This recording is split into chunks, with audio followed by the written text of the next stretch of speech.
ബിസ്മില്ലാഹിർ റഹ്മാനിർ റഹീം. അപ്പൊ ഭാര്യയും ഭർത്താവും തമ്മിൽ നല്ല ബന്ധമുണ്ടാകണം. ബന്ധമുണ്ടായില്ല എങ്കിൽ എന്താ പ്രശ്നം?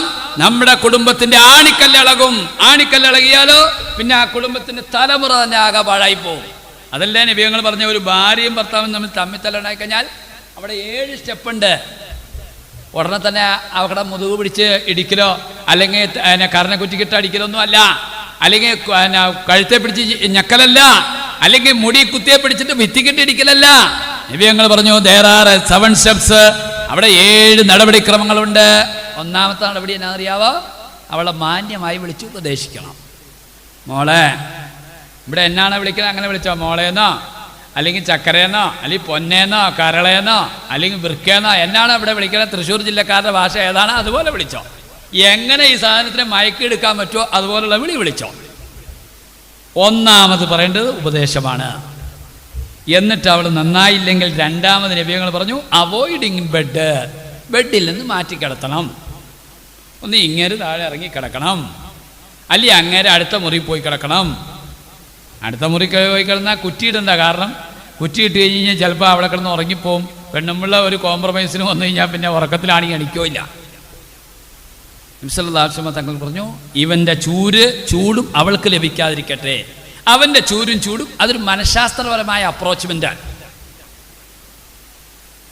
2-3 പുസ്തകങ്ങൾ മാറിക്കിടക്കുമ്പോൾ തന്നെ ഭാര്യയുടെ മനസ്സ് അലിഞ്ഞു പോകും.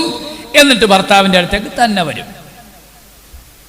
മൂന്നാമത് നബി പറഞ്ഞു എന്നിട്ടും ഭാര്യ മര്യാദ പഠിക്കുന്നില്ല, വാശിപ്പുറത്താണ്, നന്നാവുന്നില്ല എങ്കിൽ നബികൾ പറഞ്ഞു മൂന്നാമത്തെ ഇടപാട് ബീറ്റിംഗ്. മാന്യമായി നിനക്ക് അവളെ അടിക്കാം. മുഖത്ത് കൊള്ളാതെ, മർമ്മത്ത് കൊള്ളാതെ, തൊലി പൊട്ടാതെ, അടിച്ചോടത്തിൽ തന്നെ അടിക്കാതെ, ഭയങ്കര കട്ടിയുള്ള വടി കൊണ്ടടിക്കാതെ, ഭയങ്കര കട്ടി കുറഞ്ഞ വടി കൊണ്ടടിക്കാതെ മാന്യമായി അവളെ അടിക്കാം. അത് ഇസ്ലാമിൻ്റെ 3ാമത്തെ സ്റ്റെപ്പാണ്. 4ാമത് നബി പറഞ്ഞു എന്നിട്ടും അവൾ നന്നായില്ലെങ്കിൽ കോംപ്രമൈസ്. ഭർത്താവിൻ്റെ വീട്ടിൽ നിന്ന് കുറച്ച് ആൾക്കാരെയും ഭാര്യയുടെ വീട്ടിൽ നിന്ന് കുറച്ച് ആൾക്കാരെയും വിളിച്ച് രമ്യമായി രഹസ്യമായി ചർച്ച ചെയ്ത് പരിഹരിക്കണം.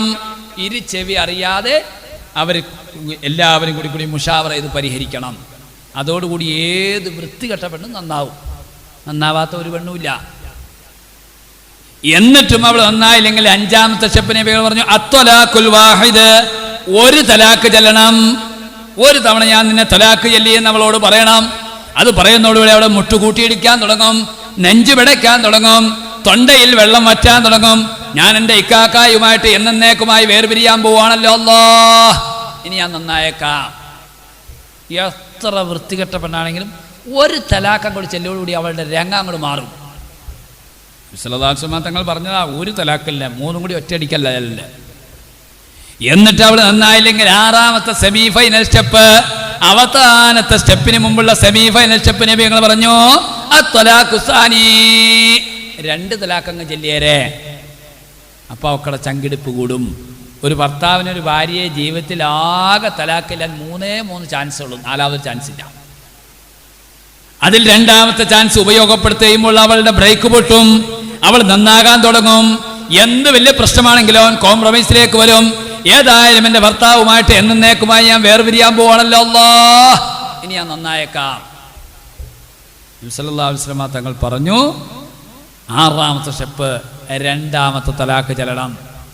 എന്നിട്ട് അവൾ നന്നായില്ല എങ്കിൽ അവസാനത്തെ 7th and last and final step നബി ഞങ്ങൾ പറഞ്ഞു അത്വലാഖുൽ ബത്താ.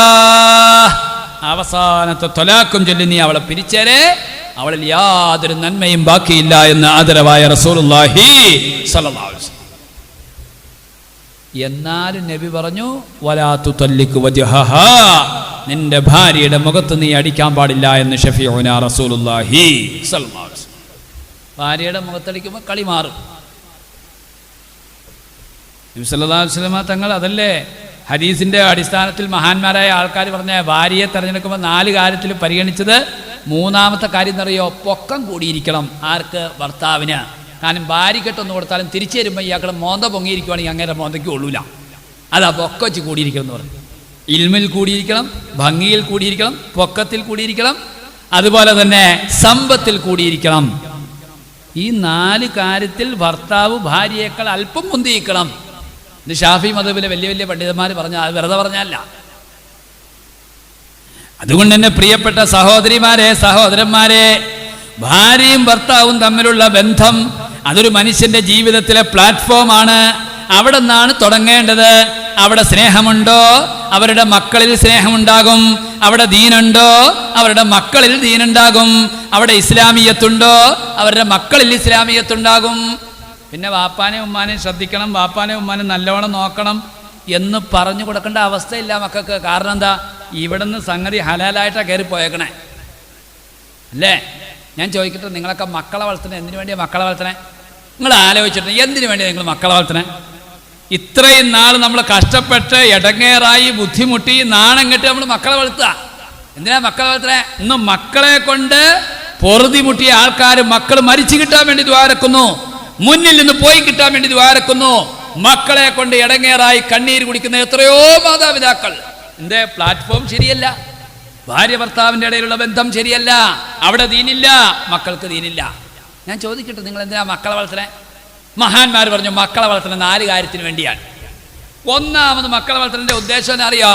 അല്ലാഹുവേ, ഞാൻ എൻ്റെ മകനെ വളർത്തുന്ന, എൻ്റെ മകളെ വളർത്തുന്ന മഹാനായിരിക്കുന്ന ഗസാലി ഇമാം അടക്കമുള്ള പണ്ഡിതന്മാർ പറഞ്ഞു മക്കളെ വളർത്തുമ്പോൾ 4 ലക്ഷ്യമായിരിക്കണം നിങ്ങൾക്കുണ്ടായിരിക്കേണ്ടത്. അതിൽ ഒന്നാമത്തെ ലക്ഷ്യം അറിയോ? അല്ലാഹു, ഞാൻ എൻ്റെ പുള്ളേനെ വളർത്തുന്നത് പടച്ചവനെ നിന്റെ ദീനിന് വേണ്ടിയാണ്, നിന്റെ ദീനിന്റെ വളർച്ചയ്ക്ക് വേണ്ടിയാണ്. അവൻ നാളെ ഒന്നാം തരം നല്ല ആലിമാകണം, നല്ല ഹാഫിളാകണം, നല്ല ഉസ്താദാകണം, നല്ല മുദരിസാകണം, നല്ല മദ്രസ മുഅല്ലിമാകണം, നല്ല പള്ളിയിലെ സെക്രട്ടറി ആകണം, പ്രസിഡന്റ് ആകണം, ഈ ഉമ്മത്തിന് കൊടിപിടിക്കുന്ന ആളാകണം. അല്ലാഹു, എൻ്റെ മക്കളെ കൊണ്ട് നിന്റെ ദീനിന് എന്തെങ്കിലും ഗുണമുണ്ടാവണം, അതിനു വേണ്ടി ആ നിയ്യത്ത് വെച്ച് മക്കളെ വളർത്തണം. അപ്പം എന്താ ഗുണം? ആ കൊച്ചിനെ അംഗൻവാടിയിൽ വിട്ടാൽ ഗുണം, സ്കൂളിൽ വിട്ടാൽ ഗുണം, അതൊക്കെ അള്ളാഹ് ഇബാദത്തായിട്ട് രേഖപ്പെടുത്തും.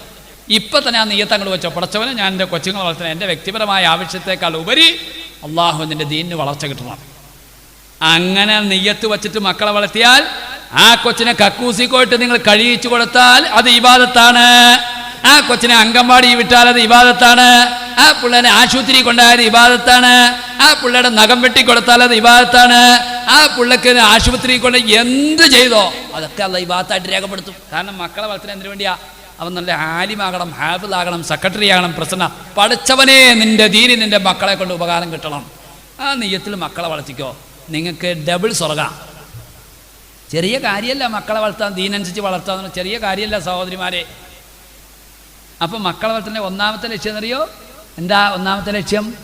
ദീനിന് ഉപകാരം കിട്ടും. രണ്ടാമത് മക്കളെ വളർത്തുന്നത് എന്തിനു വേണ്ടിയാണെന്നറിയോ? വയസ്സാം കാലത്തൊരു ഗുണം കിട്ടണം.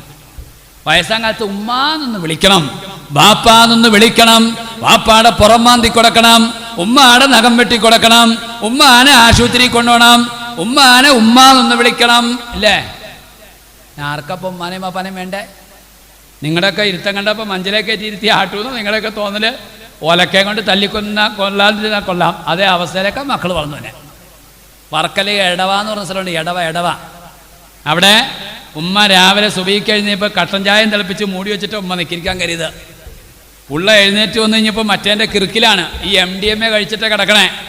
പുള്ള എഴുന്നേറ്റ് വന്നപ്പോൾ ഇരുമ്പ് പൊടി എടുത്ത് ഉമ്മാടെ തല സുജൂദിൽ വെച്ച് 10ഉം 14ഉം കഷ്ടമാക്കി വെട്ടിപ്പിടിച്ചു. ഒന്നാന്തരം കാക്കാമാരുടെ പിള്ളേരാ.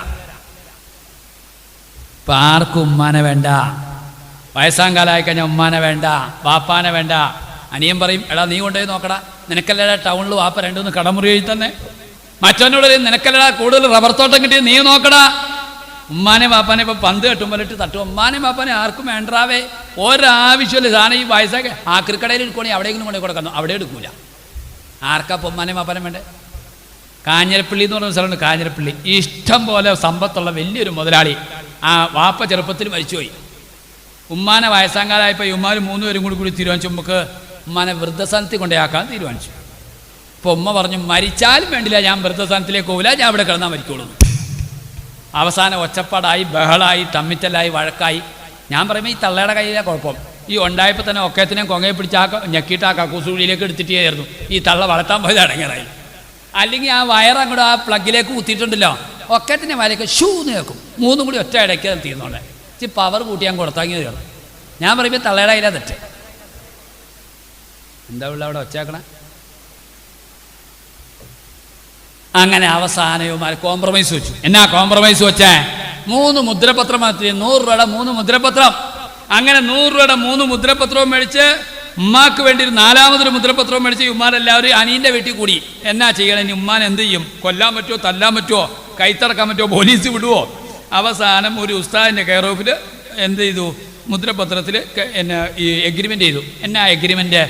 30 ദിവസം ഒരാൾ നോക്കട്ടെ, അടുത്ത 30 ദിവസം ഒരാൾ നോക്കട്ടെ, അടുത്ത 30 ദിവസം ഒരാൾ നോക്കട്ടെ. അപ്പോൾ കുറച്ച് സമാനായി. ഉമ്മ 30 ദിവസം ഓരോ വീട്ടിലേക്ക് പോയിക്കോളൂല. അങ്ങനെ കോംപ്രമൈസ് ഒക്കെ എഴുതി 4 പേരും ഒപ്പിട്ടു. ഉമ്മ മൂത്ത ചെറുക്കൻ്റെ കൂടെ അങ്ങോട്ട് പോയി, മൂത്ത മോൻ്റെ കൂടെ പോയി. അവിടെ നിന്ന് കഴിഞ്ഞ് 30 ദിവസം തികഞ്ഞ് അടുത്ത മോൻ്റെ വീട്ടിലേക്ക് ചെന്നു. അടുത്ത മോൻ്റെ വീട്ടിലേക്ക് 30 ചെന്നപ്പോൾ വിഷയം വീണ്ടും രൂക്ഷമായി. എന്നാ ഈ പൊട്ടന്മാർ ഒരു കാര്യം അതിൽ എഴുതാൻ മറന്നുപോയി. ചില ഇംഗ്ലീഷ് മാസം 31 പറഞ്ഞൊരു ഡേറ്റ് കൂടുതൽ വരും. അന്നും ഉമ്മാനെ ആര് നോക്കും? ഞങ്ങൾക്ക് 30 ദിവസം നോക്കാനുള്ള എഗ്രിമെൻ്റ് ഉള്ളൂ, 30ൻ്റെ അന്ന് ഉമ്മ ഇറങ്ങിക്കോ. ആരാ അതിൻ്റെ ഉമ്മ? നമ്മുടെ ഉമ്മ എന്നൊക്കെ പറഞ്ഞ ആരാ സഹോദരിമാരെ? ഉമ്മ എവിടാ കിടന്നുറങ്ങണേന്നറിയോ? ഉമ്മ കിടന്നുറങ്ങുന്നത് തൊട്ടിയുടെ അടിയില. എൻ്റെ പുള്ള ഉറക്കത്തിൽ എഴുന്നേറ്റ് മുലപ്പാലിന് വേണ്ടി കരഞ്ഞ് കരഞ്ഞ് കരഞ്ഞ് എൻ്റെ പുള്ള മൂത്രമൊഴിക്കുമ്പോൾ ആ മൂത്രം എൻ്റെ കണ്ണീ ചാടണം, ഞാൻ ഉറക്കത്തിൽ നനയ്ക്കണം, എൻ്റെ പുള്ളയ്ക്ക് മുല കൊടുക്കണം, എൻ്റെ പുള്ളയുടെ ജീവൻ രക്ഷിക്കണം. അതുപോലെയാണ് നമ്മുടെ തള്ളമാര് വളർത്തിയത്. അല്ലാഹു തആല അവരുടെ ആഖിറം വെളിച്ചമാക്കുമാറാകട്ടെ. ഉമ്മാക്കും പാപ്പാക്കും എന്തോരം ദ്വാർന്നാലും വയററിയില്ല. നബി പറഞ്ഞു, നിന്റെ ജീവിച്ചിരിക്കുന്നോ മരിക്കുന്നോ ആയ ഉമ്മാക്കും പാപ്പാക്കും നീ ദ്വാർന്നാൽ നിന്റെ 5 അയൽവക്കത്തേക്ക് പോലും ദാരിദ്ര്യം എടുക്കുകയില്ല എന്ന് ലോകത്തിന്റെ ഹബീബ് ആദരവായ റസൂലുള്ളാഹി സ്വല്ലല്ലാഹു അലൈഹി വസല്ലം. ഉമ്മാക്കും പാപ്പാക്കും ദ്വാർക്കലും മുടക്കിയോ അവൻ്റെ വീട്ടിൽ ദാരിദ്ര്യം ആറ്റൊഴിയില്ല. മക്കള് സ്വാലിയാവണമെങ്കിലേ ഭാര്യയും ഭർത്താവിൻ്റെ ബന്ധം റെഡിയാവണം. അവർ ഒന്നിച്ച് തഹജ്ജുദിന് എണീക്കണം, ദ്വാരക്കണം. പടച്ചവനെ ഞങ്ങൾക്ക് ഞങ്ങളുടെ മക്കളെ നീ വളച്ച് കളയല്ലേ അല്ലാ. കാബത്തിൻ്റെ ചോട്ടിൽ വെച്ച് ഒരാൾ ദ്വാരക്കുന്നതായിട്ട് ഇപ്പോൾ അടുത്തൊരു പ്രസംഗത്തിൽ ഞാൻ കേട്ടു. എൻ്റെ മോൻ മരിച്ചു കിട്ടിയാൽ മതി എന്ന്. കണ്ണീര് കൊണ്ട്, സങ്കടം കൊണ്ട്. എൻ്റെ പ്രിയപ്പെട്ട സഹോദരിമാരെ, സഹോദരന്മാരെ, അതുകൊണ്ട് മക്കളെ വളർത്തുന്ന രണ്ടാമത്തെ ലക്ഷ്യം എന്നറിയോ? വയസ്സാം കാലത്തൊരു ഗുണം കിട്ടണം. 3ാമത് മക്കളെ ആരാ? നിൻ്റെ ഉമ്മ. നിങ്ങൾക്കറിയാം, നമ്മളെ ഈ കയ്യിൽ തല്ലുമ്പോൾ ഇടിക്കുമ്പോൾ കുത്തുമ്പോൾ എന്തോരം വേദന വരണ്ടെന്ന് അളക്കണ ഒരു ഉപകരണമുണ്ട്. അതിന് മെഡിക്കൽ സയൻസിൽ ഞങ്ങൾ പറയുന്ന പേര് ഡെല്ല് എന്നാണ്. ഒരാൾക്ക് താങ്ങാൻ കഴിയാവുന്ന പരമാവധി വേദന 45 ഡെൽ യൂണിറ്റ് വേദനയാണ്. 46 ഡെൽ യൂണിറ്റ് വേദന വന്നു കഴിഞ്ഞാൽ അയാൾ മരിച്ചു പോകും, ചത്തുപോകും. ഒരു മനുഷ്യൻ്റെ ശരീരത്തിൽ വരുന്ന വേദന അളക്കാൻ വേണ്ടി മെഡിക്കൽ സയൻസ് ഉപയോഗിക്കുന്ന ഉപകരണമാണ് ഡെല്ല്. അതിൻ്റെ യൂണിറ്റിൻ്റെ പേരും ഡെല്ലെന്നാണ്. ഇപ്പം എല്ലാത്തിനും മെഷീനാണല്ലോ അല്ലേ? പൊടിക്കാൻ മെഷീൻ, മിറ്റടിക്കാൻ മെഷീൻ, എല്ലാത്തിനും മെഷീൻ. അപ്പോൾ പെണ്ണുങ്ങൾക്ക് ഒരു പണിയില്ല. TV, insta, WhatsApp, YouTube, Facebook ഒക്കെ നോക്കിയിരുന്ന് കടയിലേക്ക് ഇന്ന് വൈകുന്നേരം ആകുമ്പോൾ ഓർഡർ കെട്ടിയെന്ന് പറഞ്ഞ് ഓർഡർ മേടിച്ചുകൊണ്ട് ഷാപ്പാട് അടിക്കുക, വാട്സപ്പ്, യൂട്യൂബ് നോക്കുക. ഇപ്പോൾ ഒന്നിനും മെഷീൻ വേണ്ട. ഇപ്പോൾ ഈ അടുത്തുള്ള പേപ്പറിൽ കണ്ടു മുറുക്കണേന് വരെ മെഷീനായിരിക്കും. വെറ്റിലേം പോലെയും ചുണ്ണാമ്പൊക്കെ അതിലേക്ക് ഇട്ട് കൊടുത്താൽ മെഷീൻ ചവച്ചോളം നമ്മൾ തുപ്പിയാൽ മാത്രം മതി, ഒരു അധ്വാനമില്ല. അതിന് വരെ മെഷീനാണ്. വീടി വലിക്കുന്നതിന് മെഷീൻ, മുറുക്കണേന് മെഷീൻ, എന്തെല്ലാം മെഷീനാ സഹോദരിമാരെ, ചെറിയ കാര്യമല്ല. അപ്പോൾ മനുഷ്യൻ്റെ വേദന അളക്കുന്ന പറഞ്ഞാൽ ഡെല്ല്. 45 ഡെൽ യൂണിറ്റ് വേദനയാണ് നിന്റെ ശരീരത്തിൽ വരാവുള്ളൂ. 46 ഡെൽ യൂണിറ്റ് വേദന നിന്റെ ശരീരത്തിൽ വന്നാൽ നീ മരിച്ചു പോകും. ആരാ നിന്റെ തള്ള? ആരാടോ നിന്റെ ഉമ്മ? നിന്റെ ഉമ്മ നിന്നെ പ്രസവിക്കുമ്പോ 57 ഡെൽ യൂണിറ്റ് വേദന സഹിച്ചിട്ടാണ് നിന്റെ തള്ള നിന്നെ പ്രസവിക്കുന്നത്. 57 ഡെൽ യൂണിറ്റ് വേദന എന്ന് പറഞ്ഞാൽ ഒരു മനുഷ്യന്റെ 206 ചില്ലാനം അസ്ഥികൾ ഒരേ സമയം ഒടിഞ്ഞു നുറുങ്ങുന്ന വേദനയ്ക്കാണ് 57 ഡെൽ യൂണിറ്റ് വേദന എന്ന് പറയുന്നത്. അള്ളാഹുവിന്റെ കാവലുള്ളത് കൊണ്ട് മാത്രമാണ് നമ്മുടെ ഉമ്മമാർ മരിച്ചു പോകാതിരുന്നത്. അള്ളാഹു തആല അവരുടെ ആഖിറം വെളിച്ചമാക്കുമാറാകട്ടെ. ഉമ്മാക്കും പാപ്പാക്കും എപ്പോഴും ദ്വാരുന്ന സഹോദരന്മാരെ, ദാരിദ്ര്യം നമ്മുടെ വീട്ടിൽ വരൂല. അപ്പം നബി സല്ലല്ലാഹു അലൈഹി വസല്ലം തങ്ങൾ പറഞ്ഞു, മാതാപിതാക്കൾക്കുള്ള ദുആ തംനഉൽ ഫഖ്റ, അത് ദാരിദ്ര്യത്തെ തടുക്കുക തന്നെ ചെയ്യും. മരിച്ചുപോയ ഉമ്മായും അപ്പായി ആയിക്കോട്ടെ, ജീവിച്ചിരിക്കുന്ന ഉമ്മായും അപ്പായി ആയിക്കോട്ടെ. അപ്പം മക്കളെ വളർത്തുന്ന രണ്ടാമത്തെ ലക്ഷ്യം എന്താണ്? വയസ്സാം കാലത്തൊരു തണുപ്പ് കിട്ടണം. നിങ്ങൾക്കറിയാം, 7 വർഷം മുമ്പ് നടന്ന അബുദാബിയിലെ പ്രമാദമായ കേസ്. അബുദാബി കോടതിയിൽ 110 വയസ്സുള്ള വാപ്പയെ 80 വയസ്സുള്ള മകൻ ഇങ്ങനെ പരിചരിച്ചുകൊണ്ടിരിക്കുകയാണ്. അയാളെ കക്കൂസിൽ പോയാൽ കഴിച്ചു കൊടുക്കും, ജുമഅയ്ക്ക് കാറിലേക്ക് എടുത്തുകൊണ്ടുപോയി ജുമഅയ്ക്ക് പള്ളിയിൽ കൊണ്ട് നിസ്കരിപ്പിച്ചു കൊണ്ടുവരും, നഖം വെട്ടിക്കൊടുക്കും, ആശുപത്രിയിൽ കൊണ്ടുപോകും, ആ വാപ്പയുടെ പുറം മാന്തി കൊടുക്കും. എല്ലാ നിലയ്ക്കും 110 വയസ്സുള്ള വാപ്പയെ 80 വയസ്സുള്ള മകൻ നോക്കി നോക്കി നോക്കി നോക്കി അവസാനം അനുജൻ കൊണ്ടുപോയിട്ട് അബുദാബി കോടതിയിൽ കേസ് കൊടുത്തു. എന്താ? എൻ്റെ വാപ്പയെ നോക്കിയത് ഇത്രയും നാളും എൻ്റെ ജ്യേഷ്ഠനാണ്, അതുകൊണ്ട് എൻ്റെ വാപ്പയെ എനിക്ക് വിട്ടുതരണം, എനിക്ക് സ്വർഗത്തിൽ കിടക്കണം. നബി ഞങ്ങൾ പറഞ്ഞു തരിബത്തിയതാ, അവൻ നശിച്ചു പോകട്ടെടാ, നശിച്ചു പോകട്ടെ എന്ന് 3 തവണ ദുആ ചെയ്തപ്പോൾ സഹാബാക്കൾ ചോദിച്ചു, യാ റസൂലല്ലാഹ്, ഇങ്ങനെ മൂക്ക് മണ്ണിൽ കുത്തിപ്പോകട്ടെ, നശിച്ചു പോകട്ടെ എന്ന് ഇത്ര കടുപ്പത്തിന് ദുആ ചെയ്യാൻ ആരെ പറ്റിയാ നബിയെ പറയുന്നത്? നബി പറഞ്ഞു, വയസ്സാം കാലത്ത് നിന്റെ ഉമ്മാനെ വാപ്പാനെയും കയ്യിൽ കിട്ടിയിട്ട് അതുകൊണ്ടെങ്കിലും നിനക്ക് സ്വർഗത്തിൽ കടക്കാൻ കഴിഞ്ഞില്ലെങ്കിൽ നാശമാണടാ നാശമെന്ന് ആദരവായ റസൂലുള്ളാഹി സ്വല്ലല്ലാഹു അലൈഹി വസല്ലം. വയസ്സാം കാലത്ത് ഉമ്മാനെയും വാപ്പാനെയും കയ്യിൽ കിട്ടിക്കഴിഞ്ഞാൽ അത് മതിയിലാവേ ഒരാൾക്ക് സ്വർഗത്തിൽ കിടക്കാൻ, ഇല്ലേ? നമ്മളൊക്കെ എന്നാ പറഞ്ഞേ, ഓ എന്തോരം കാർന്നോമാർ ചത്തു പോണു, പടച്ചോനെ കാറ്റ് പോണു, ഇങ്ങേര് മാത്രം ചാവുമല്ല വായുവല്ല, ഇങ്ങേര് മാത്രമായി നീണ്ട നിൽക്കുക, കിടപ്പ് ഇങ്ങനെ കിടക്കുക. അങ്ങനെയല്ല ചിന്തിക്കുന്നത്. ഉമ്മായും വാപ്പായും മരിച്ചിട്ടില്ലെന്ന് ആഗ്രഹിക്കരുത്. അവരുടെ ആ അടിവസ്ത്രം ഒന്ന് കഴുകിക്കൊടുക്കാൻ, അവർ കക്കൂസിൽ പോയാലൊന്ന് കഴുകിക്കൊടുക്കാൻ, അവരുടെ പുറം മാന്തിക്കൊടുക്കാൻ, അവരുടെ നഖം വെട്ടിക്കൊടുക്കാൻ, അവരുടെ മൂക്കിലെ അഴുക്കുകൾ എടുത്തു മാറ്റാൻ, അവരുടെ ശരീരത്തിലെ രോമങ്ങൾ പറിച്ചു കളയാൻ, അവരെ ഒന്ന് വൃത്തിയാക്കാൻ, അവരെ ഒന്ന് പരിചരിക്കാൻ നമുക്ക് ഭാഗ്യം കിട്ടിയാൽ ലോകത്തെ ഏറ്റവും വലിയ ഭാഗ്യം അത്. അതാ നബി പറഞ്ഞത്, തരിബത്തിയതാ തരിബത്തിയതാ തരിബത്തിയതാ, നാശമാണടാ നാശം. വയസ്സാം കാലത്ത് ഉമ്മാനെയും വാപ്പാനെയും കിട്ടിയിട്ട് അതുകൊണ്ടെങ്കിലും നിനക്ക് സ്വർഗത്തിൽ കടക്കാൻ കഴിഞ്ഞില്ല, നാശമാണെന്ന് ആദരവായ റസൂലുള്ളാഹി സ്വല്ലല്ലാഹു അലൈഹി വസല്ലം. ഇപ്പൊ ഈ അനിയൻ കയറി ചെന്നിട്ട് അബുദാബി കോടതിയുടെ മുമ്പിൽ പറഞ്ഞു, ഇനി എനിക്ക് എൻ്റെ വാപ്പാനെ വിട്ടു തന്നെ, ഇത്ര നാൾ കാക്കായാ നോക്കിയത് ഞാൻ സമ്മതിച്ചു. അങ്ങനെ വാപ്പയോട് കോടതി ചോദിക്കുകയാണ്, അല്ല ഇനി നിങ്ങൾ അനിയന്റെ കൂടെ പോവോ, ജ്യേഷ്ഠന്റെ മൂത്ത മകന്റെ കൂടെ പോകണോ, ഇളമകന്റെ പോകണോ? വാപ്പ പറഞ്ഞു, കോടതി എന്ത് വെച്ചാലും ഞാൻ സ്വീകരിക്കാൻ തയ്യാറാണ്. അവസാനം കോടതി പറയുകയാണ്, ഇതാ ഇനി അനിയന്റെ കൂടെ പോകട്ടെ, ഇത്രയും നാൾ ജ്യേഷ്ഠനല്ലേ നോക്കിയത്, മൂത്ത മകനല്ലേ നോക്കിയത്, ഇനി അനിയന്റെ കൂടെ പോകട്ടെ എന്ന് പറഞ്ഞപ്പോൾ ജ്യേഷ്ഠനാകുന്ന 82 വയസ്സുള്ള പടുകളവനായ മൂത്ത മകൻ നെഞ്ചത്തടിച്ചിട്ട് കരഞ്ഞിട്ട് ഓടിച്ചെന്നിട്ട് അബുദാബി കോടതിന്റെ കയ്യിൽ കാലിൽ കെട്ടിക്കിടന്ന് മറിഞ്ഞിട്ട് ആ നിലത്ത് കിടന്ന് ഉരുണ്ട് കിടന്ന് മറിഞ്ഞിട്ട്, മനഅനിൽ ജന്ന, നിങ്ങൾ എൻ്റെ സ്വർഗം തടഞ്ഞു കളഞ്ഞല്ലോ കോടതി, എനിക്കെൻ്റെ വാപ്പാനെ വിട്ടുതരണം, നിങ്ങളുടെ കാല് ഞാൻ പിടിക്കാം, എൻ്റെ വാപ്പാനെ എനിക്ക് വിട്ടുതരണമെന്ന് കോടതിയുടെ കാലിലേക്ക് ഇദ്ദേഹത്തിന്റെ കണ്ണുനീര് ചാടുവോളം അദ്ദേഹം ആ തറയിൽ കിടന്ന് ഉരുണ്ട് കിടന്ന് മറിഞ്ഞുവെങ്കിൽ, ഇതാണ് മക്കളെ വളർത്തലിൻ്റെ രണ്ടാമത്തെ ലക്ഷ്യം. വയസ്സാം കാലത്ത് ഗുണം കിട്ടണം. മഹാന്മാർ പറഞ്ഞു, ഉമ്മാനെ വാപ്പാനെ പൊന്നുപോലെ നോക്കണം. മക്കളെ വളർത്തലിൻ്റെ രണ്ടാമത്തെ ലക്ഷ്യം അതാ. മൂന്നാമത് എന്തിനാ ഗുണം കിട്ടണമെന്നറിയോ, എന്തിനാ വളർത്താനറിയോ? 6 അടി മണ്ണിന്റെ കീഴിൽ നമ്മുടെ മയ്യത്തങ്ങ് കൊണ്ടുവെക്കുമ്പോ, വെള്ളിയാഴ്ചയാണെങ്കിലും ജുമഅയ്ക്ക് പള്ളിയിൽ കയറി വരുമ്പോ ആ നിസ്കാരം കഴിഞ്ഞിട്ട് വെയിലത്തേക്ക് ഇറങ്ങി നിന്നിട്ട്, ഈ കിടക്കുന്ന എൻ്റെ ഉമ്മയാണല്ലോ, അസ്സലാമു അലൈക യാ അബീ, അസ്സലാമു അലൈക യാ ഉമ്മി, എൻ്റെ ഉമ്മ നിങ്ങളെ ഖബറല്ല വെളിച്ചാക്കി തരട്ടെ, എൻ്റെ വാപ്പ നിങ്ങളെ ഖബറല്ല സ്വർഗ്ഗമാക്കി തരട്ടെ, ഒരു സലാം പറയാൻ നമ്മുടെ മക്കളെ കിട്ടുമോ സഹോദരന്മാരെ? എന്നെ എപ്പോഴാ പിള്ളേർ പള്ളിയിൽ വന്നെ, ഉസ്താദിൻ്റെ മലയാള പ്രസവം കഴിഞ്ഞു, അറബി പ്രസവം കഴിഞ്ഞു, ഖുതുബയും കഴിഞ്ഞപ്പോണ്ട് ഓടിക്കതച്ച് അവിടെ നിന്ന് 2 വീലറിൽ വന്നെ വച്ചിട്ട് അവിടെ കൊണ്ട് ചാരി വെച്ചിട്ട് പെട്ടെന്നൊരു ഒതു ഉണ്ടാക്കും. നിസ്കാരം ഹലാലാക്കാൻ വേണ്ടി ഒതു കൊടുക്കുന്ന പറയണ്ട്, അങ്ങനെ പറയാമെന്ന് പറയല്ല, നിസ്കാരം ഹലാക്കാക്കാൻ വേണ്ടി ആ ഒതു കൊടുക്കുന്നു എന്നൊക്കെ പറഞ്ഞിട്ട് ഒരു പറച്ചിൽ അങ്ങോട്ട് പറഞ്ഞിട്ട് ഒരു സലാം പള്ളി പകുതി എണ്ണത്തിൽ ഒതു ഇല്ല.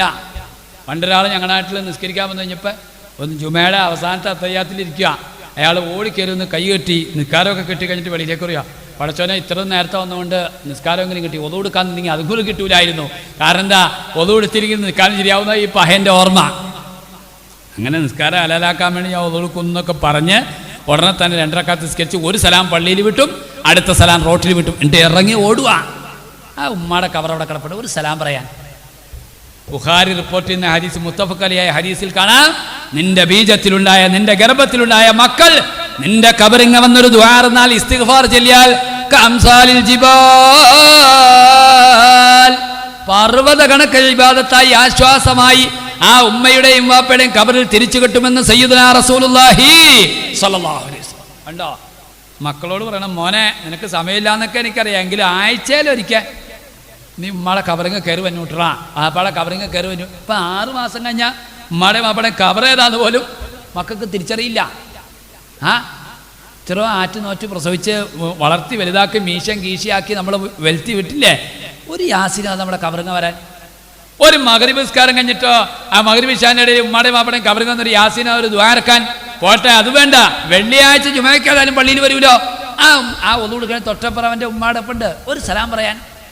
എന്തോരം നമ്മൾ ഉറക്കമൊഴിച്ച സഹോദരന്മാരെ, എന്തോരം പാടുപെട്ട, എന്തോരം ആ ഓഫീസിൽ നമ്മൾ കയറിയിരിക്കും നാണം കെട്ട മക്കൾക്കൊരു അഡ്മിഷന് വേണ്ടി. എങ്കിൽ ആ ഉമ്മാടെ കവറിങ് ഒന്ന് വരാൻ. ഞങ്ങളുടെ നാട്ടിൽ ഈ ഉമ്മാടെ ആണ്ട് കിടക്കുക. ഒരു ദിവസം ശനിയാഴ്ചയാണ്, സെക്കൻഡ് സാറ്റർഡേക്കാണ് ഉമ്മാടെ ആണ്ട് കിടക്കണേ. അപ്പോൾ ഉസ്താമാരോട് പറഞ്ഞു മൗലൂദ് കഴിക്കാൻ വീട്ടിലേക്ക് വന്നിട്ടോ എന്ന് പറഞ്ഞു. എന്നടാ ഉള്ള ഇന്ന് വീട്ടിലെന്ന് വെച്ചാൽ ഉമ്മാടെ ആണ്ടാണ്. എങ്ങനെയാ ഇപ്പോൾ മൗലൂദ് വയ്ക്കുക? 11 മണിക്ക് തന്നെ ഇവിടെ ഫുൾ ടൈം മദർസയിലെ 12 മണിക്കല്ലേ മദർസ വിടുള്ളൂ. പിന്നെ എങ്ങനെയാ ഇപ്പോൾ മൗലൂദ് വയ്ക്കുക? ആ സമയത്ത് തന്നെ നമുക്ക് ഇശായിഞ്ഞ് കഴിക്കാമെന്ന് പറഞ്ഞു. അങ്ങനെ ഇശാ നിസ്കാരം കഴിഞ്ഞ് ആണ്ട് കഴിക്കാൻ വേണ്ടി എല്ലാ ഉസ്താദ്മാരും വീട്ടിലേക്ക് വന്നു. അപ്പോൾ അതിന് മൂത്ത ഉസ്താദ് ഖത്തീബ് ഉസ്താദ് പറഞ്ഞു, എടാ ഉമ്മാടെ ആണ്ടല്ലടാ, ആ പള്ളിയിൽ പോയി യാസീൻ വന്നിട്ട് വാടാന്ന് പറഞ്ഞു, ഞങ്ങൾ മൗലൂദ് വെച്ചോളാന്ന് പറഞ്ഞു. അപ്പോൾ മൂത്ത ഉസ്താദ് പറഞ്ഞപ്പോൾ ഒന്നും എതിര് പറയാൻ പറ്റില്ലാത്തതുകൊണ്ട് നേരെ ഉമ്മാർ രണ്ടുപേരും കാറെടുത്തുകൊണ്ട് പള്ളിക്കാട്ടിലേക്ക് പോയി. മൂത്തോന് ഇച്ചിരി തണ്ണിയാണ്, അവർക്ക് തണ്ണിയില്ലെങ്കിൽ കാലിറക്കില്ല. അങ്ങനെ രണ്ടുപേരും പള്ളിക്കാട്ടിലേക്ക് എന്ന് ഇക്കാക്ക പറഞ്ഞു, ദേ കിടക്കണേ ഉമ്മാടെ കവറെന്ന് പറഞ്ഞു. ഞാൻ ഇവിടെ നിന്നാ യാസീനോട്. അപ്പോൾ അനിയൻ പറഞ്ഞു, ഇക്കാക്ക എന്നെ ഭ്രാന്താണോ? ഒരു കൊല്ലമായ ഉമ്മ മരിച്ചിട്ട് ഉമ്മാടെ കവർ ഈ കിടക്കണേ, ഞാനിവിടെ നിന്നാ യാസീനോളൂ. ഈ ഉമ്മാർ തമ്മിത്തല്ലായി. അവൻ പറഞ്ഞു ഞാനിവിടെ നിന്നാ യാസീനോളൂ, ഇവൻ പറഞ്ഞു ഞാനിവിടെ നിന്നാ യാസീനോളൂ. ആകെ തമ്മിത്തലായി.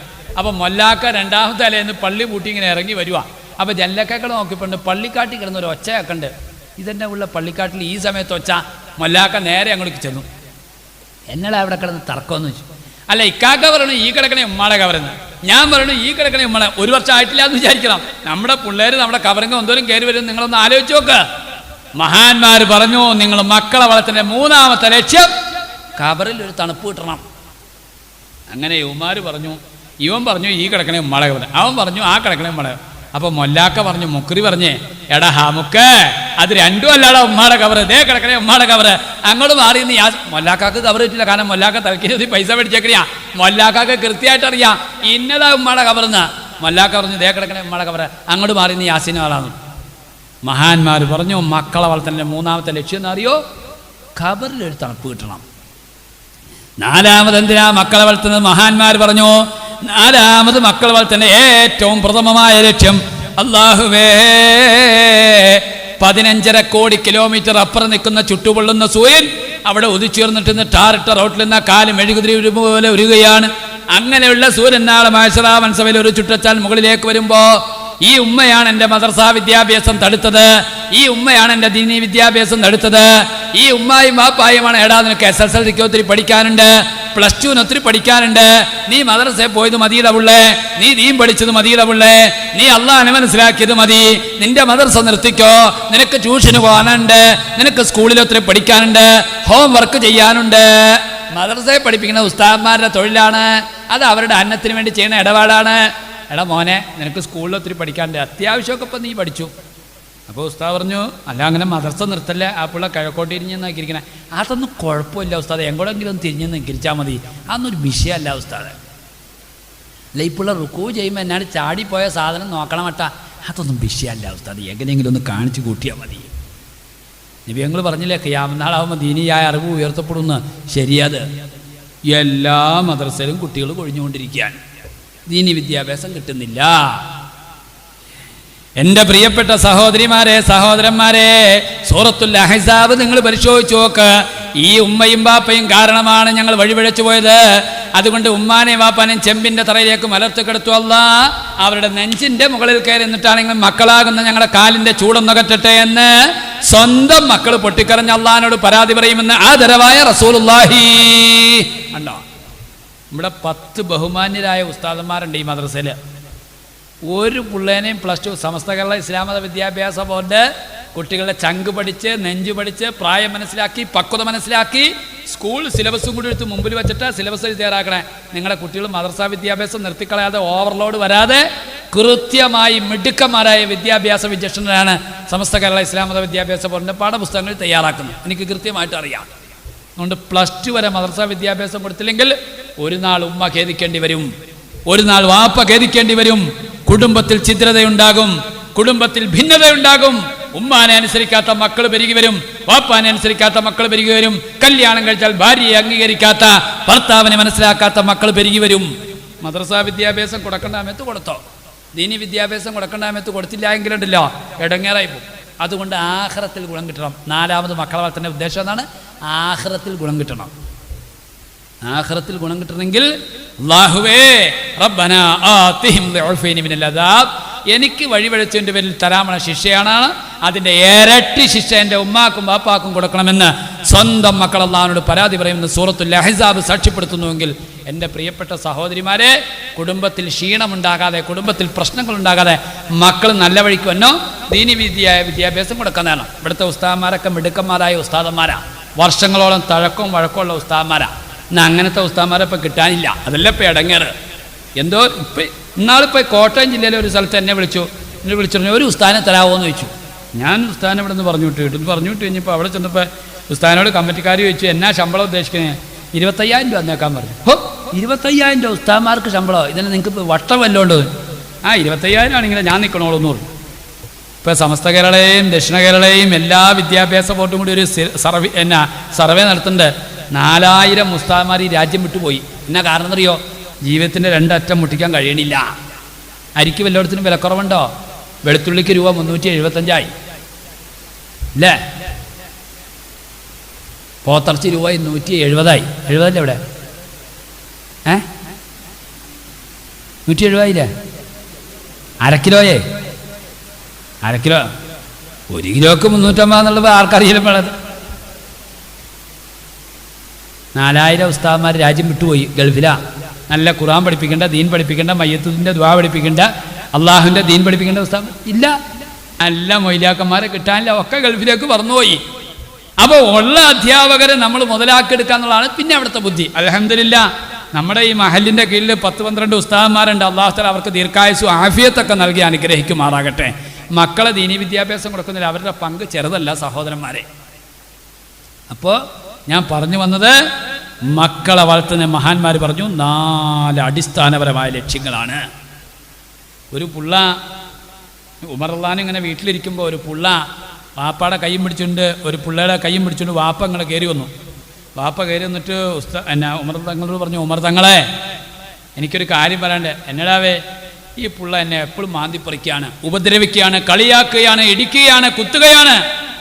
ഉമർ റളിയല്ലാഹു മോനെ വിളിച്ചിട്ട് ചോദിച്ചു, ഓടാ നീ വാപ്പാനെ ഉപദ്രവിക്കാറുണ്ടോ? താടക്കെട്ട് തട്ടാറുണ്ടോ? കൊങ്ങ പിടിച്ച് വെക്കാറുണ്ടോ? തല പിടിച്ച് തിക്കിട്ട് ഇടിക്കാറുണ്ടോ? നീ ആവശ്യമില്ലാത്ത പറയാറുണ്ടോ? മോനപ്പോൾ കരയാൻ തുടങ്ങി. ഉമർ തങ്ങൾ പറഞ്ഞു, മോനെ അതൊന്നും ചെയ്യരുത്, നിൻ്റെ വാപ്പായാണ്, നിൻ്റെ പൊന്നുപ്പയാണ്, നീ ഇടിക്കാൻ പാടില്ല, കുത്താൻ പാടില്ല, നീ ഉപദ്രവിക്കാൻ പാടില്ല എന്നൊക്കെ പറഞ്ഞ് കൊച്ചിനെ ഉപദേശിച്ച് നല്ല ഉപദേശമൊക്കെ കൊടുത്തിട്ട് വാപ്പായും മോനും കൂടി അങ്ങോട്ട് തിരിച്ചു പോയി. ഒരു 100 മീറ്റർ അങ്ങോട്ട് ചെന്നപ്പോൾ ഉണ്ട് വാപ്പാടെ കൈ കൊച്ചിങ്ങനെ അങ്ങോട്ട് വിടിച്ചിട്ട് നേരെ ഉമർ ബിൻ ഖത്താബ് റളിയല്ലാഹുവിൻ്റെ അടുക്കലേക്ക് വന്നു. എന്നിട്ട് പറഞ്ഞു, ഉമർ തങ്ങളെ നിങ്ങൾ എന്നെ വല്ലാതെ ഉപദേശിച്ചില്ല, വാപ്പാനെ നോക്കണു കേട്ടോ, വാപ്പാനെ ആക്രി കച്ചവടം ചെയ്യുമ്പോൾ ചെയ്യരുത് കേട്ടോ, വാപ്പാനെ ഇടിക്കരുത് കുത്തരുതെന്നൊക്കെ പറഞ്ഞില്ലേ, അതൊക്കെ ഞാൻ കേൾക്കാം. പക്ഷേ എനിക്കൊരു ചോദ്യം ചോദിക്കാനുണ്ട് ഉമർ തങ്ങളെ. എൻ്റെ വാപ്പാക്ക് എന്നോട് വല്ല കടപ്പാടുണ്ടോ? എൻ്റെ ഉമ്മാക്ക് എന്നോട് വല്ല കടപ്പാടുണ്ടോ? എൻ്റെ വാപ്പ എന്ന് പറയുന്ന ഈ മനുഷ്യർക്ക് എന്നോട് വല്ല ബാധ്യതയുമുണ്ടോ? വഴിയിലേക്കുന്ന ഉമർ തങ്ങൾ, വഴിയിലേക്കുന്ന മനുഷ്യനെ ഉമർ തങ്ങൾ ഇങ്ങനെ തിരിച്ചു വിളിച്ചു, ഇങ്ങോട്ട് വന്നിടാവെന്ന് പറഞ്ഞു. ഈ കൊച്ചു വല്ലാത്തൊരു ചോദ്യമേ ചോദിച്ചേ അല്ലേ? എന്നിട്ട് മോനെ അടുത്തേട്ട് വിളിച്ചിട്ട്, മോനെ നിൻ്റെ പേരെന്നടാന്ന് ചോദിച്ചു. പേരെന്നാന്ന് ചോദിച്ചപ്പോൾ ഈ കൊച്ചു നുളോളി അങ്ങോട്ട് വർദ്ധിപ്പിക്കാൻ തുടങ്ങി, കരച്ചിൽ വർദ്ധിപ്പിക്കാൻ തുടങ്ങി. നീ കരയില്ല മോനെ, നിൻ്റെ ഉമ്മ ആരടാന്ന് ചോദിച്ചു. ഉമ്മ ആരാന്ന് ചോദിച്ചപ്പോൾ വീണ്ടും തുടങ്ങി ആ പിള്ളക്ക് കരച്ചിൽ. അവസാനം ചോദിച്ചു, നീ ഖുർആൻ പഠിച്ചിട്ടുണ്ടോ? നീ മദ്രസയിൽ പോയിട്ടുണ്ടോ? നിനക്ക് ദീനീ വിദ്യാഭ്യാസം കിട്ടിയിട്ടുണ്ടോ? ഇത് പറഞ്ഞപ്പോൾ ആ കൊച്ചു ഏങ്ങലടിച്ച് അങ്ങോട്ട് കരയാൻ തുടങ്ങി. എന്നിട്ട് ചോദിച്ചു, മോനെ നിൻ്റെ പേരെന്നടാന്ന് ചോദിച്ചു. പേര് ചോദിച്ചപ്പോൾ ഇവൻ പറഞ്ഞു, ഇസ്മി ജുഅൽ, എൻ്റെ പേര് ജുഅൽ എന്നാണ്. എന്താ ജുഅൽ എന്ന് പറഞ്ഞു കഴിഞ്ഞാൽ ഭയങ്കര വണ്ടിനാണ് ജുഅൽ എന്ന് പറഞ്ഞത്.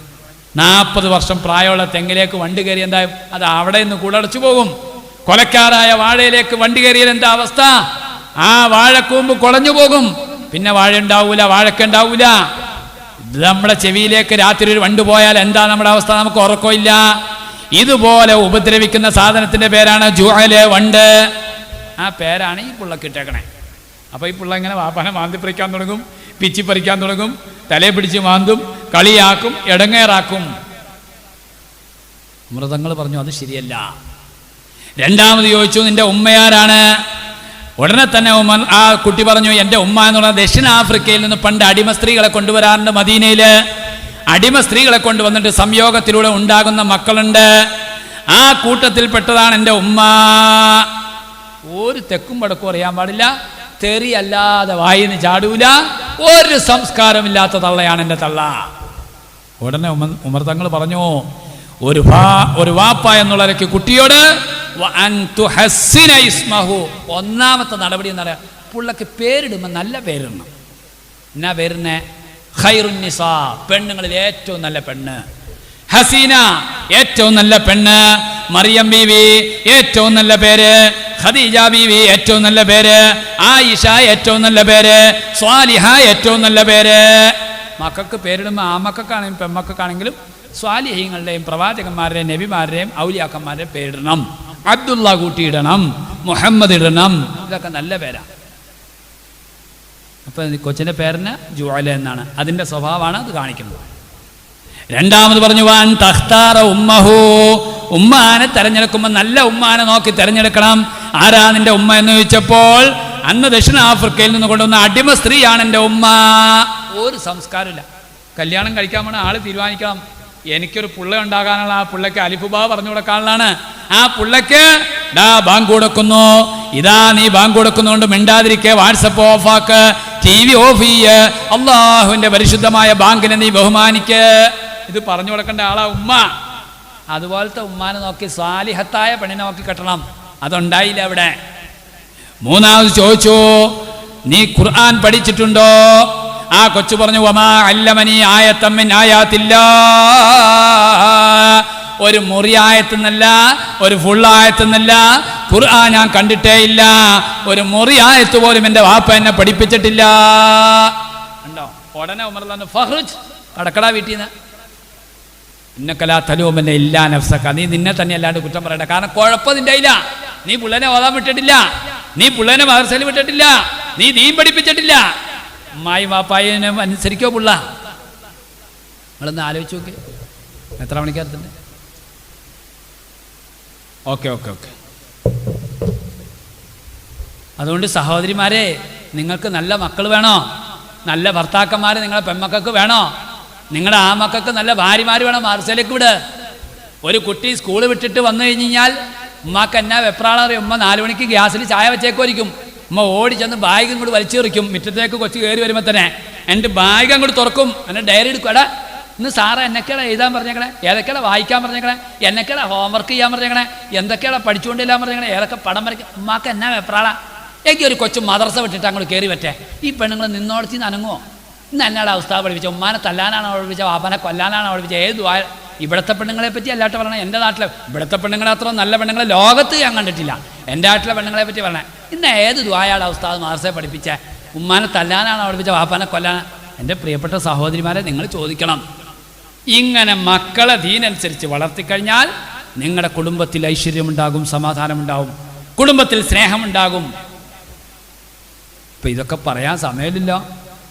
കുടുംബ ബന്ധം, ഉമ്മായും വാപ്പായും തമ്മിലുള്ള ബന്ധം, ഭാര്യയും ഭർത്താവും തമ്മിലുള്ള ബന്ധം, വാപ്പായും മക്കളും തമ്മിലുള്ള ബന്ധം, മരുമോളും അമ്മായിയും തമ്മിലുള്ള ബന്ധം, കൊച്ചാപ്പായും മൂത്താപ്പായും തമ്മിലുള്ള ബന്ധം, മൂത്താപ്പായും അനിയനും തമ്മിലുള്ള ബന്ധം, ഇതൊന്നും പറഞ്ഞിട്ടില്ല.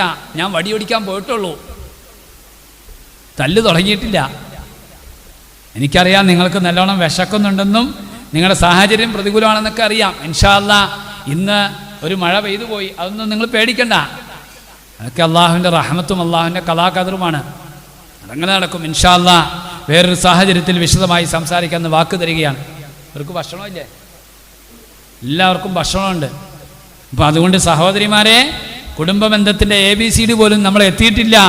ഓരോന്നും സ്റ്റെപ്പ് ബൈ സ്റ്റെപ്പായിട്ട് ഇൻഷാ അല്ലാഹ് നമുക്ക് ചർച്ച ചെയ്യേണ്ടതുണ്ട്, പഠിക്കേണ്ടതുണ്ട്, പരിഹരിക്കേണ്ടതുണ്ട്. കാരണം ഈ ഉമ്മത്തിൻ്റെ മക്കൾ ഇന്ന് ധാരാളം പേര് ഡൈവോഴ്സിൻ്റെ വക്കിലാണ്. നിങ്ങൾ കണ്ടില്ലേ തൊടുപുഴയിൽ കഴിഞ്ഞ വർഷത്തിൻ്റെ മുമ്പത്തെ വർഷം ഞാൻ അറഫയിലിരിക്കുമ്പോൾ വല്യാപ്പ സ്വന്തം മകനെയും മരുമകളെയും 2 പിള്ളേരെയും വീടിൻ്റെ അകത്തിട്ട് പൂട്ടി. ഇന്നും ആ വീട് നിങ്ങൾക്ക് ചെന്ന് കാണാം. പൈപ്പ് മുഴുവൻ ഓഫ് ചെയ്തു, വാട്ടർ കണക്ഷൻ കട്ട് ചെയ്തു, മെയിൻ സ്വിച്ച് ഓഫ് ചെയ്തു, കറണ്ട് ഓഫ് ചെയ്തു. എന്നിട്ട് വാതിലിൻ്റെ അടിയിലൂടെ പെട്രോൾ അകത്തേക്ക് ചീറ്റിച്ചു, തീയിട്ടു. 4 മൃതദേഹങ്ങൾ, 4 മയ്യത്തുകൾ. സ്വന്തം മകൻ, മകൻ്റെ ഭാര്യ, 2 മക്കൾ പച്ചയ്ക്ക് വെന്തുരുകിയുള്ള മനുഷ്യൻ. ആ മനുഷ്യൻ ഇന്ന് ജയിലിലാണ്. 70 വയസ്സുമുണ്ട്. കഴിഞ്ഞ മുമ്പത്തെ വർഷം ഞാൻ ഹജ്ജിലെ അറഫയിൽ നിൽക്കുമ്പോഴാണ് തൊടുപുഴയിൽ ആൾക്കല്ല എന്ന് പറയുന്ന സ്ഥലത്ത്, ഇന്നും നിങ്ങൾക്കറിയാം, ആ വീട് കത്തി കരിമ്പലായി ഇങ്ങനെ നിൽക്കുന്നു. ഇപ്പോഴും കാണാം. സ്വന്തം മകനെയും മരുമകളെയും 2 കൊച്ചുങ്ങളെയും വീടിൻ്റെ അകത്തിട്ട് പൂട്ടിയിട്ട് വാട്ടർ കണക്ഷൻ കട്ട് ചെയ്തു. അതുപോലെ കക്കൂസിലേക്കുള്ള പൈപ്പിലെ വെള്ളം തീർത്തു വച്ചു. അതുപോലെ തന്നെ ബാത്റൂമിലെ വെള്ളം തീർത്തു വച്ചു. എല്ലാ നിലയിലുള്ള കറണ്ട് കണക്ഷനും കട്ട് ചെയ്തു. വാട്ടർ കണക്ഷൻ കട്ട് ചെയ്തു. രക്ഷപ്പെടാനുള്ള മുഴുവൻ പഴുതും അടച്ചിട്ട് വാതിലിൻ്റെ വെളിയിൽ നിന്ന് വാതിൽ പൂട്ടിയിട്ട് അകത്തേക്ക് പെട്രോൾ ഒഴിച്ച് വീട് മുഴുവനും കത്തിച്ച് 4 മയ്യത്തുകൾ സെക്കൻഡുകൾക്കകം അവിടെ ചാമ്പലായി തീർന്നു. ഒന്ന് ആലോചിച്ച് നോക്കേ. സ്വന്തം ബാപ്പയാണ് ചെയ്തത്. ഇന്നും നിങ്ങൾക്ക് തൊടുപുഴയിൽ ആൾക്കല്ല എന്ന് പറയുന്ന സ്ഥലത്ത് എന്നാൽ ആ വീട് ഇപ്പോഴും അതുപോലെ ഇപ്പുണ്ട്. 2 വർഷം കഴിഞ്ഞു. ഇതാണ് അത് മുസ്ലിമീങ്ങളാണ്. ഇതാണ് നമ്മുടെ കുടുംബത്തിൻ്റെ അവസ്ഥയെങ്കിൽ എൻ്റെ പ്രിയപ്പെട്ട സഹോദരിമാരെ, സഹോദരന്മാരെ, കുടുംബബന്ധം നന്നാക്കാനും മെച്ചപ്പെടുത്താനും നമ്മുടെ മനസ്സുകൾ ഒന്നാകാനും ധാരാളം നമ്മൾ പഠിക്കേണ്ടതുണ്ട്, മുന്നേറേണ്ടതുണ്ട്. അല്ലാഹു തആല സമാധാനമുള്ള സന്തോഷമുള്ള നല്ല കുടുംബജീവിതം നമുക്ക് നൽകി അനുഗ്രഹിക്കുമാറാകട്ടെ. അൽഹംദുലില്ലാഹ്, വളരെ സന്തോഷത്തോടു കൂടി പറയട്ടെ, പല മഹല്ലുകളിലും കുടുംബജീവിതം ഭദ്രമാക്കാൻ, അതുപോലെ പ്രീമാറ്റൽ കോഴ്സുകൾ, അതുപോലെ കുടുംബജീവിതത്തിലെ പ്രശ്നങ്ങൾ പരിഹരിക്കാനുള്ള സമിതികൾ, ഇങ്ങനെ പല നിലയിലുള്ള ചുവടൊരുക്കങ്ങളും മുന്നൊരുക്കങ്ങളും പല മഹല്ലുകളിലും ഉണ്ടാകുന്നു എന്നുള്ളത് വളരെയധികം ആശാവഹമാണ്. അൽഹംദുലില്ലാഹ്, ആ നിലയ്ക്ക് നമ്മുടെ ബുദ്ധിമാനായിരിക്കുന്ന ബഹുമാനപ്പെട്ട സഹൽ ഫൈസി ഉസ്താദും കമ്മിറ്റി മാനേജ്മെൻറ്റ് ഭാരവാഹികളൊക്കെ അത്തരണത്തിൽ ചിന്തിക്കുന്നത് നിങ്ങളുടെ മഹലിൻ്റെ ഉയർച്ചയുടെ വളർച്ചയുടെ ഒരു അടയാളമാണ് എന്ന് ഇത്തരണത്തിൽ ഓർമ്മിപ്പിച്ചുകൊണ്ട് അല്ലാഹു സുബ്ഹാനഹു വ തആല നാമേയും നമ്മളാക്കിയ നമ്മുടെ കാരണവന്മാരെയും, നമ്മുടെ മാതാപിതാക്കൾ, നമ്മുടെ ഉസ്താദുമാർ, നമ്മുടെ കൂട്ടുകുടുംബാദികൾ, നമ്മുടെ അയൽവാസികൾ, നമ്മുടെ ഗുണത്തിന് വേണ്ടി ഉപദേശം നിന്നവർ, നമ്മുടെ ഉയർച്ചയിൽ ആഗ്രഹിക്കുന്നവർ എല്ലാവരെയും അല്ലാഹു തആല സന്തോഷത്തോടുകൂടി കാലാകാലം ജന്നാത്തുൽ ഫിർദൗസിൽ ഒരുമിച്ച് കൂട്ടി അനുഗ്രഹിക്കുമാറാകട്ടെ. ഇന്ന് ആത്മാർത്ഥമായി ദുആ ചെയ്യുന്നതിനോടൊപ്പം ഈ പരിശുദ്ധമായ വെള്ളിയാഴ്ച രാവിനെ സാക്ഷി നിർത്തിക്കൊണ്ട് ഈ പരിശുദ്ധമായ വെള്ളിയാഴ്ച രാവിൽ അള്ളാഹുവിൻ്റെ പരിശുദ്ധമായ റഹ്മത്തിൻ്റെ മലക്കുകൾ ഇറങ്ങുന്ന ഈ സമയത്ത് അല്ലാഹു തആല നമ്മളെല്ലാവരെയും കണ്ണീര് കുടിക്കുന്ന ഒരു അസുഖവും വരുത്താതെ നമ്മളെ ചീഞ്ഞു നാറുന്ന അസുഖങ്ങളിൽ നിന്നും, ക്യാൻസറിൽ നിന്നും, എയ്ഡ്സിൽ നിന്നും, വണ്ടി ആക്സിഡന്റിൽ നിന്നും, അപകട മരണങ്ങളിൽ നിന്നും, ഈമാനില്ലാത്ത മരണങ്ങളിൽ നിന്നും നമ്മളെയും നമ്മുടെ ഭാര്യ ഭർത്താക്കന്മാരെയും നമ്മുടെ കുഞ്ഞുങ്ങളെയും നമ്മുടെ തലമുറയെയും നമ്മുടെ മാതാപിതാക്കളെയും വേണ്ടപ്പെട്ടവരെയും അല്ലാഹു തആല എല്ലാ നിലയ്ക്കും ഹിഫാദത്ത് നൽകി അനുഗ്രഹിക്കുമാറാകട്ടെ. അൽഹംദുലില്ലാഹി റബ്ബിൽ ആലമീൻ ഹംദൻ യുവാഫി നിഅമഹു വയകാഫി മസീദ. അല്ലാഹുമ്മ സ്വല്ലി അലാ സയ്യിദിനാ മുഹമ്മദിൻ വഅലാ ആലി സയ്യിദിനാ വമൗലാനാ മുഹമ്മദ്. റഹ്മാനായ റബ്ബേ, റഹീമായ അല്ലാഹ്, കരുണക്കടലായ നാഥ, വിട്ടുവീഴ്ചയുള്ള അല്ലാഹുവെ, ഞങ്ങളെല്ലാവരെയും നീ കബൂലാക്കണേ അല്ലാ. ഞങ്ങൾക്ക് നീ മഗ്ഫിറത്തും റഹ്മത്തും നൽകണേ അല്ലാ. ഞങ്ങളുടെ ഉമ്മാക്കും വാപ്പാക്കും നീ പുറത്തു നൽകണേ അല്ലാ. ചോദ്യപ്പാടില്ലാതെ ഞങ്ങളുടെ ഉമ്മാക്കും വാപ്പാക്കും നീ സ്വർഗം നൽകണേ അല്ലാ. പടച്ചവനെ, ഞങ്ങൾക്ക് വേണ്ടി ഞങ്ങളുടെ മാതാപിതാക്കൾ കഷ്ടപ്പെട്ടതിനും ഇടങ്ങേറാതിനും ബുദ്ധിമുട്ടിയതിനും ഉറക്കമൊഴിച്ചതിനും കണക്കില്ല അല്ലാ. ഞങ്ങളുടെ ഉമ്മാനെ വാപ്പാനെ നീ സ്വർഗത്തിൽ ഒരുമിച്ച് കൂട്ടണേ അല്ലാ. ഞങ്ങളുടെ മക്കളെ നീ സ്വാലിഹീങ്ങളാക്കണേ അല്ലാ. പടച്ചവനെ, നിന്റെ ദീനിനെ അനുസരിക്കുന്ന, മാതാപിതാക്കളെ അനുസരിക്കുന്ന, അതുപോലെ തന്നെ ഉസ്താദുമാരെ അനുസരിക്കുന്ന, ദീനിൻ്റെ വിധിവിലക്കുകൾ അംഗീകരിച്ച് നല്ല അഹ്ലുസുന്നത്തി വൽ ജമാഅത്തിൻ്റെ ആശയാദർശത്തിൽ അടിയുറച്ച് വിശ്വസിക്കുന്ന നല്ല സ്വാലിഹീങ്ങളായ മക്കളെ നൽകണേ അല്ലാ. ചീഞ്ഞു നാറുന്ന അസുഖങ്ങളെ തൊട്ട് കാക്കണേ അല്ലാ. ക്യാൻസർ, എയ്ഡ്സ്, വണ്ടി ആക്സിഡന്റ്, അപകട മരണങ്ങളെ തൊട്ട് കാക്കണേ അല്ലാ. പടച്ചവനെ, ഞങ്ങളുടെ കുഞ്ഞുങ്ങൾ ഞങ്ങൾക്കൊരു പ്രതീക്ഷയാണ്. ഞങ്ങളുടെ മക്കളെ നീ സ്വാലിഹീങ്ങളാക്കണേ അല്ലാ. ഹജ്ജും ഉംറയും ചെയ്യാനുള്ള മഹാഭാഗ്യം ഞങ്ങൾക്കെല്ലാവർക്കും നീ നൽകണേ അല്ലാ. ഈ മഹല്ലിനെ ഓരോ നിമിഷവും അഭിവൃദ്ധിയിൽ നിന്ന് അഭിവൃദ്ധിയിലേക്ക് നീ ഉയർത്തണേ അല്ലാ. ഞങ്ങളെല്ലാവരെയും സന്തോഷത്തോടുകൂടി ജന്നാത്തുൽ ഫിർദൗസിൽ ഒരുമിച്ച് കൂട്ടണേ അല്ലാ.